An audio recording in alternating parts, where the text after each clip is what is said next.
senhoras e senhores, homens, mulheres, jovens, crianças, adultos, idosos, pessoas de toda e qualquer idade. Estamos aqui para contar para vocês a mais extraordinária, a mais fantástica, a mais incrível história de todos os tempos, a história da mediunidade.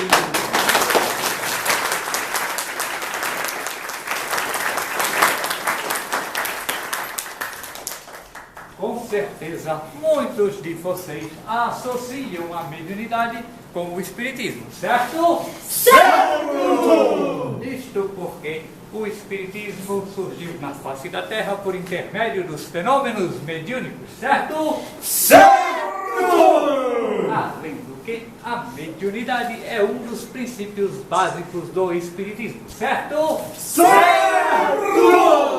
Isto significa, então, que a mediunidade é uma criação do espiritismo, certo? Certo!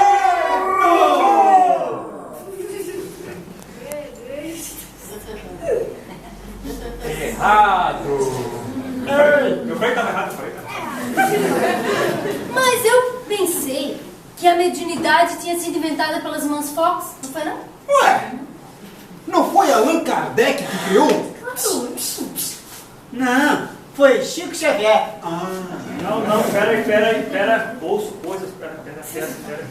Qual é o seu nome? Oi? Tá, qual é o seu nome? Zenira! Foi ela.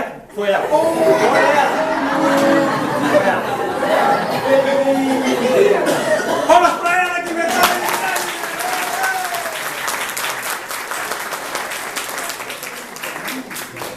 Lamento informar, e com todo respeito a essas pessoas que foram mencionadas, inclusive ela, mas a mediunidade é um fenômeno tão antigo quanto a própria humanidade. Isto é incrível. Vai ser velha assim lá na Conchinchina, não é mesmo? Mas precisa de um voluntário. Um voluntário, deixa eu ver. Você. Me traga aquele livro. Ficou tirando sal dos outros, viu? Vai nisso.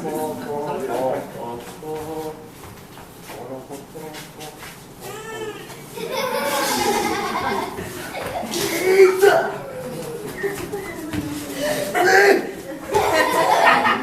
Que livro pesado! Este é o livro dos Vedas. E quem?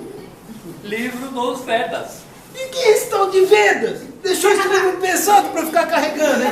Onde é que ele tá que eu já vou tirar satisfação com ele? Não é nada disso, presta atenção. O livro dos Vedas é o livro dos antigos Brahmanes, na Índia. Não é a Conchinchina que você disse? Este livro tem mais de 6.000 anos de história. É o mais antigo código religioso do planeta. Mas o que tem nessa velharia aí? Temos aqui toda a filosofia do hinduísmo, que é a religião mais antiga do planeta. Por favor, leia esse trecho aqui. Lê rápido, por favor. Os espíritos dos antepassados, no estado invisível, acompanham certos brahmanes, convidados para a cerimônia em comemoração dos mortos, sob uma forma aérea. Seguem-nos e tomam lugar ao seu lado quando eles se assentam.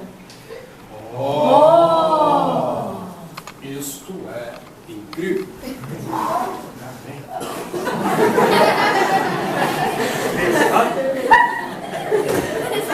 Vamos continuar com a nossa viagem pelo passado. E agora vamos ver um pouco de Buda. Eu falei Buda. Siddhartha Gautama, mestre religioso, fundador do budismo, que viveu no século VI a.C. Aqui nesse texto ele fala sobre o estado do Dhyana, que é um estado de contemplação dos mortos.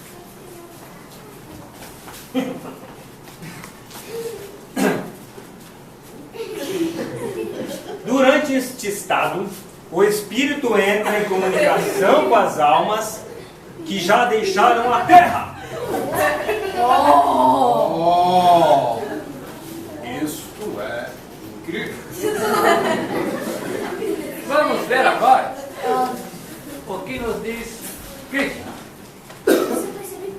Aqui ele nos fala não apenas sobre a comunicabilidade, a imortalidade, mas também sobre a palingenesia.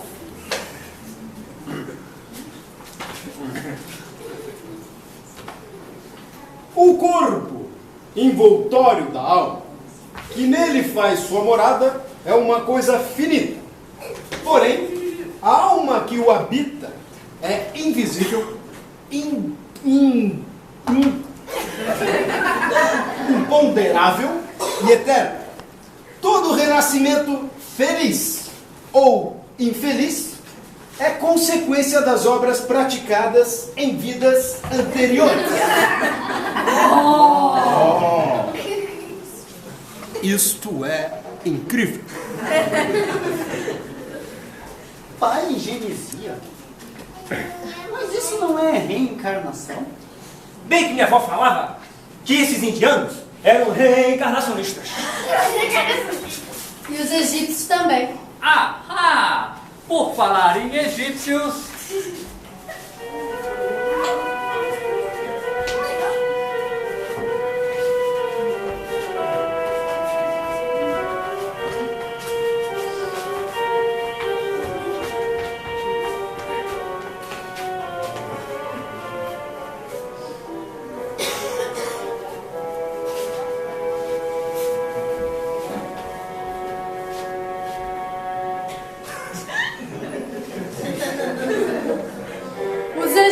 acreditavam numa vida além da morte.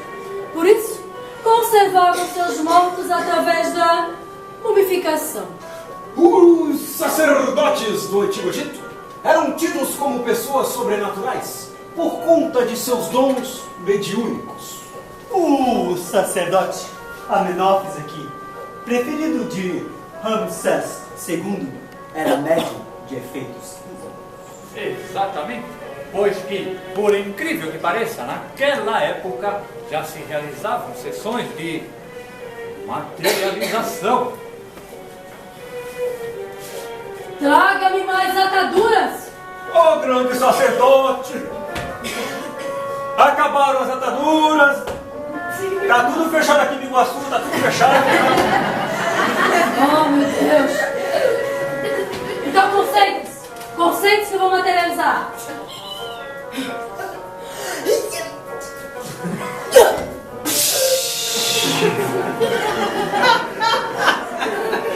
Ah, isso aqui não dá nem pro dedinho, ó. A culpa é sua! É você que não se concentrou direito! Concentre-se dessa vez! Sim, sim. Isto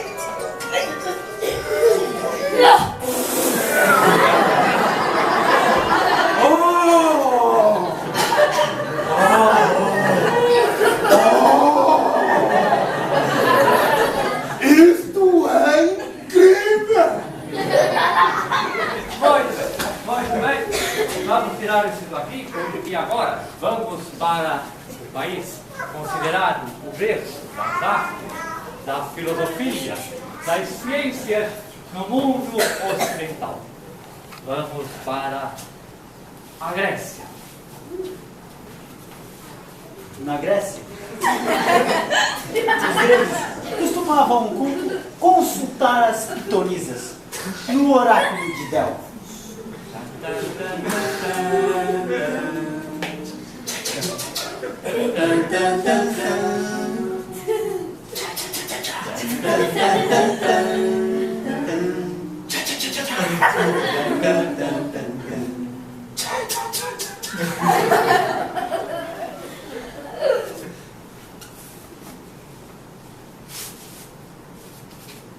Oh, grande sacerdotisa de Apolo!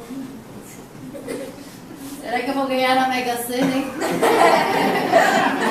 É uma estepora, né? Ô, estepora? Não tinha Mega Sena nessa época, estepora. Eu vou fazer uma pergunta mais inteligente, mas eu gosto. Os generais consultavam as pitonisas para estabelecer as estratégias de guerra. Isso, aposta todas aquelas fichas vermelhas naquele território, conquista o território, vai para lá. Aí você vai lá e vira para Roma e conquista tudo. Os colonizadores buscavam orientações antes de suas viagens. Isso, ó. Vai aquela rua toda vez, e vem tudo, cara. Aí volta e completa a mágica e vai vender de novo. Bora. Os cidadãos costumavam consultar a respeito de questões financeiras e problemas de saúde. Ó, guarda um cadinho, mas pare de beber. Pare de beber, vai morrer por causa desse presídio. Muito bem, já falamos sobre os gregos. Já falamos sobre os egípcios. Já falamos sobre os brahmanes, a Índia. Mas nenhum povo da antiguidade deixou tantos vestígios mediúnicos como o povo hebreu. E os hebreus são muitos profetas. Sim, sim, sim. E o mais famoso deles foi o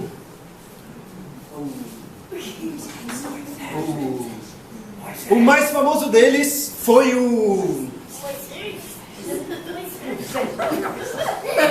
Moisés, ou cabeção.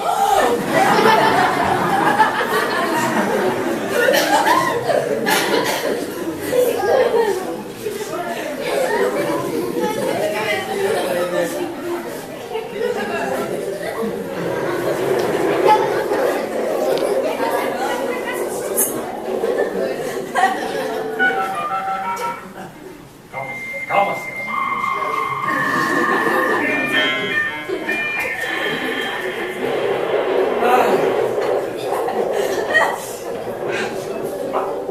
Eu sou o Senhor teu Deus, e tu és o meu povo. Não terás outros deuses além de mim.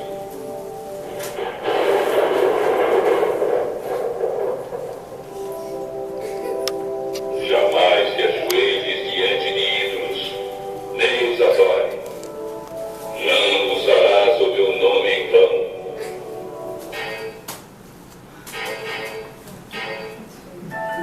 Ó, senhor, é o hino, senhor. Eu falo no violão de não.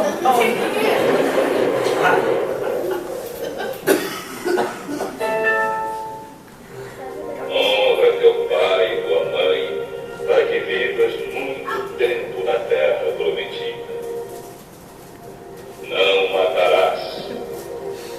Não cometerás adultério. Não furtarás. Não levantarás falso testemunho contra o próximo.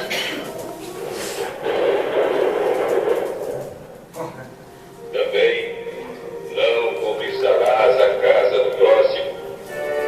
Casa, nem chácara, fazenda, nada. Aquela da preservar a natureza só depois, né? Vou imprimir isso.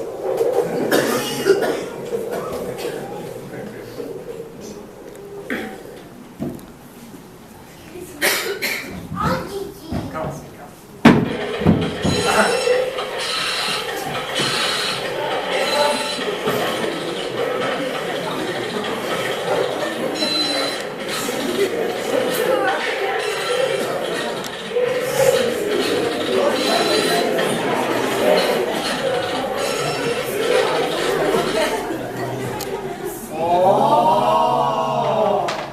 Isso é matricialmente incrível.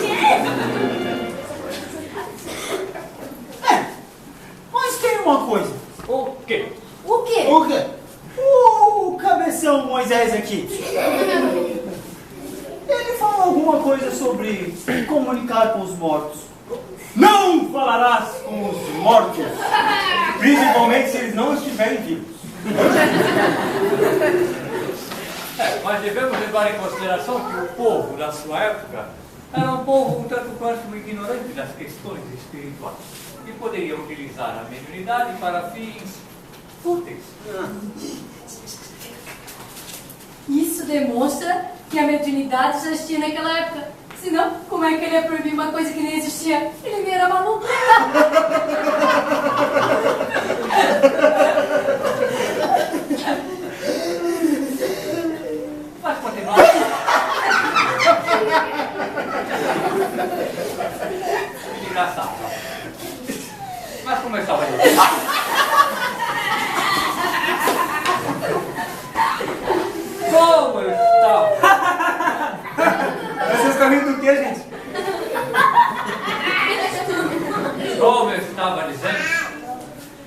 Chegamos agora para a época mais sublime da história da humanidade.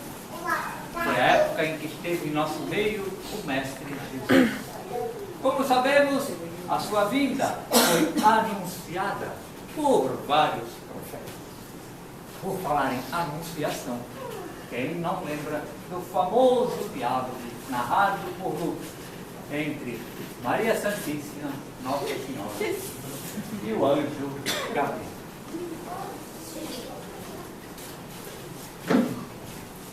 Maria! É Gabriel, Maria! É Manuel? Não, mulher, é Gabriel. E eu sou o enviado do Senhor para trazer duas notícias para você. Uma boa e uma ruim. Qual que você quer ouvir primeiro? Ah, homem de Deus. Fala a boa primeiro. Ah, mulher. A boa é que você vai ter um menino. E o nome dele vai se chamar Jesus. Ele vai vir para trazer a verdade do amor para todo esse povoaréu. Que belezura. Tá. E a notícia ruim, hein? Ah, mulher.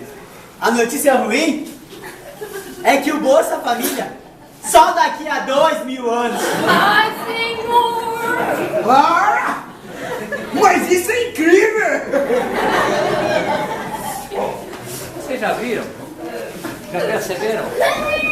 Quantas coisas tidas como milagrosas na vida de Jesus? A multiplicação dos pães, A transformação de água em vinho. A cura de cegos, paralíticos, leprosos, havaianos. Jesus, ele andou sobre as águas e parava tempestades, furacões, desfeitos, então parava que é uma beleza.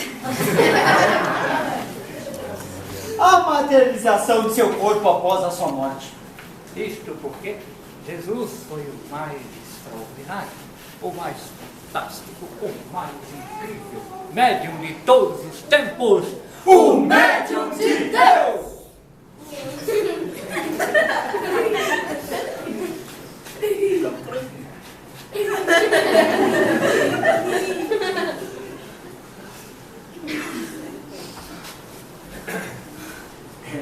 Eu ouvi dizer... O quê? Não foi você que me contou. Foi outra moça. O quê? Que naquela época, sim, as pessoas, elas se reuniam dentro das catacumbas. O que será que elas faziam por lá? O quê? Meu Deus. Reuniões mediúnicas. É incrível. Mas tem uma coisa. O João Evangelista, ele falou também uma coisa sobre comunicar com os espíritos. Não acrediteis em todos os espíritos. Experimentai se são espíritos enviados por Deus, pois que muitos falsos profetas se levantarão. Isso demonstra de novo que a mediunidade já tinha naquela época, porque João também não era maluco.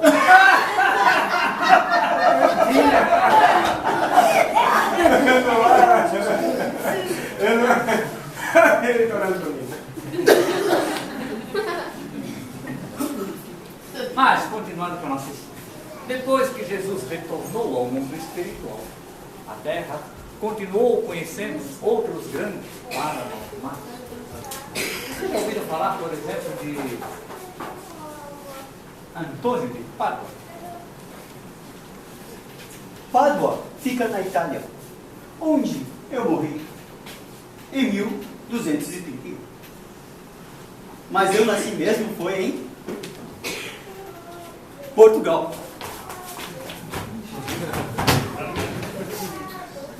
Em 1195. Certa vez, estava acontecendo aqui em Portugal um julgamento de um crime de morte. Martinho de Bulhões, pai de Antônio, estava sentado no banco dos réus e não podia se defender. na mesma hora do julgamento,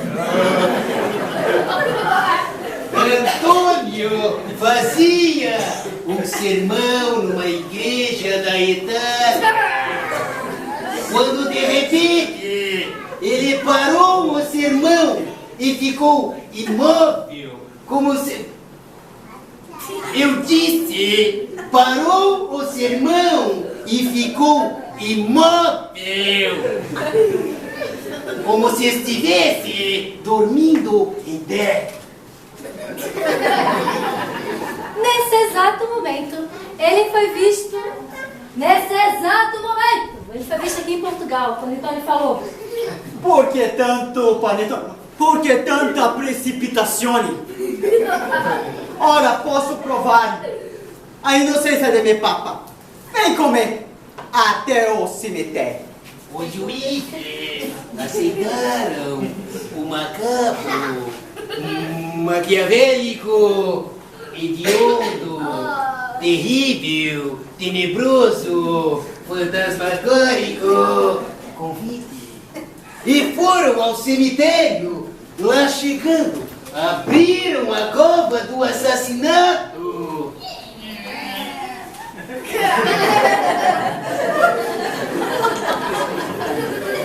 Abriram a cova do assassinato e este lhes falou. Não foi Martinho de Bulhões que me matou, ora pois. Agora deixa-me voltar para o Brau. Oh! Isto aqui, mas não agora. Foi incrível. Tivemos aqui dois tipos de paranormalidade. A mediunidade da bilocação, que a faculdade de estar em dois lugares ao mesmo tempo. E a mediunidade de efeitos físicos, capazes de produzir fenômenos tão extraordinários. Mas há ainda outros tipos de mediunidade, como, por exemplo, a psicografia, Escrever. a psicofonia, Falar, chamado incorretamente de incorporação. a clarividência, De ver com os olhos que um dia a terra há de comer. e a audiência. De escutar. De ouvir. Assim como acontecia, sabe com quem? Joana d'Arc. Ui, Joana d'Arc. Joana tinha visões desde sua nobre e tenra infância. Mais tarde, durante a sua aborrecência, Joana, num belo dia de verão, passeava pelos jardins próximos de sua residência, quando de repente ouviu uma voz que lhe dizia para ter confiança no Senhor. Eu digo, não, Senhor, no Senhor.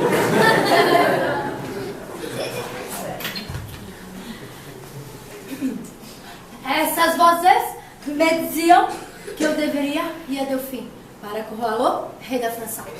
Sempre confiante nessas vozes misteriosas, Joana foi para a guerra. E lutou. Lutou. Como lutava Joana? Joana lutava para lá. Joana depois pegava e lutava para cá. Aí Joana pegava e lutava mais um pouco para cá. E para lá, e para cá, e para lá. E lutava Joana. Não parava de lutar até que parou. E a França estava livre da Inglaterra. Viva a França!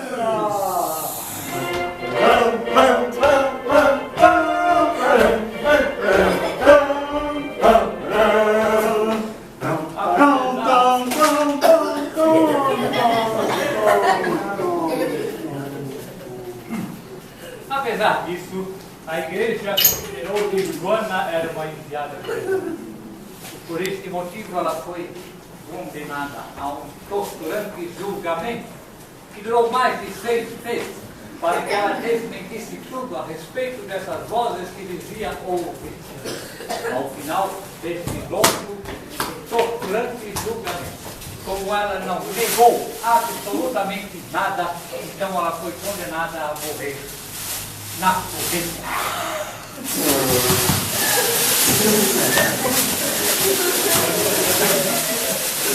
E ali mesmo, quando as chamas subiam e consumiam as suas carnes, ela ainda exclama: Essas vozes não me enganavam.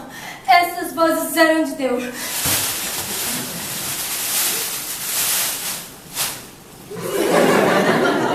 Oui, isso encanelé! Muito bem. Continuando então com a nossa trajetória pela história, agora vamos para o ano de 1685. Neste ano nascia Emanuel Swedenborg, na Suécia. Ele não nasceu na Cristina, não? Swedenborg foi um grande paranormal. Com ele, aconteciam muitos fenômenos mediúnicos. Ele foi um dos precursores do espiritismo. Vejamos agora o que aconteceu em uma de suas primeiras visões. Sinto uma espécie de vapor aquoso saindo dos poros do meu corpo. É um vapor que sai e cai no chão sobre o tapete. Ele está falando daquilo que hoje nós conhecemos como ectoplasma. Aquela substância que é emanada do corpo do médium para a produção dos fenômenos de efeitos físicos. Quem vai limpar isso aqui? Certa vez, Emanuel Swedenborg, isso, Swedenborg, foi no jantar em Gutenberg. Gutemburgo! É o que eu falei. Às 18 horas em ponto, neste jantar, já se reuniam para apreciar o alimento, quando ele começa a ficar excitado. Ele começa a ficar muito mais excitado. Mas muito excitado, muito excitado! Calma! Eu falei excitado, não possuído! Calma. Respira, mano. Após essa excitação toda, ele fala aos presentes.